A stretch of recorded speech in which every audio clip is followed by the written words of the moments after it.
We don't have to apologize for our kids. We don't have to be like trying to quiet them down.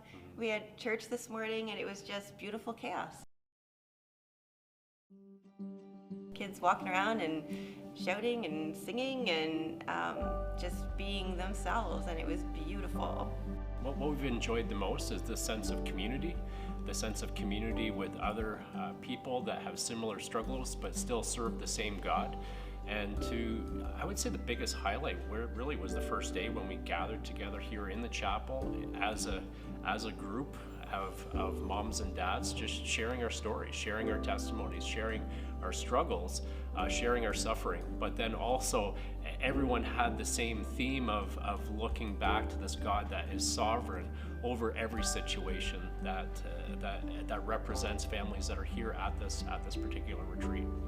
It's a beautiful thing to share and to be able to kind of empathize and resonate with some of the stories and some of the feelings, some of the hard feelings. But yeah, to be united as kind of a body of believers that share a similar experience has been, I don't know, a little normalizing.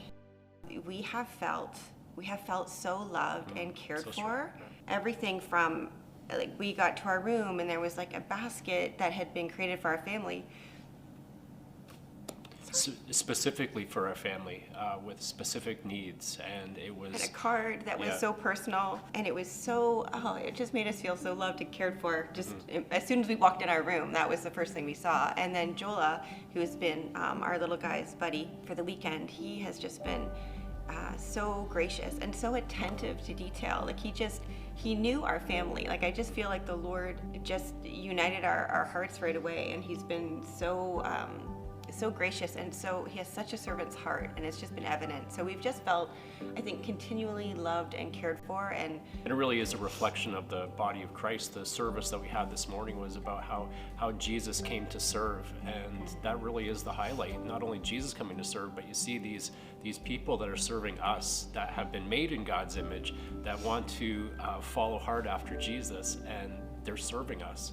And honestly, like we feel like a royal family here, because everyone's, what can we do for you? How can we serve you? And it's something we've never experienced before, because we're always on the other side wanting to serve others.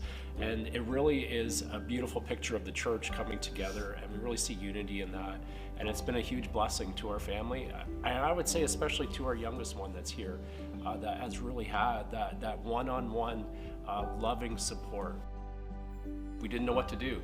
Like, well, what if our little guy runs? Yeah, or acts out or does something, and you know what? It didn't matter here, because everyone was in the same situation, and they all understood. And again, all the volunteers, the number of volunteers here is incredible. Oh, it's amazing. And they all love the Lord, and they all love the families that are here, and it was just, it's so evident. And it really, again, we can see the body of Christ at work here, the unity as the body is being built up in love. And as Aaron said, the gift is here. It's God's gift. It's God's people that are loving on God's people, and it is just amazing.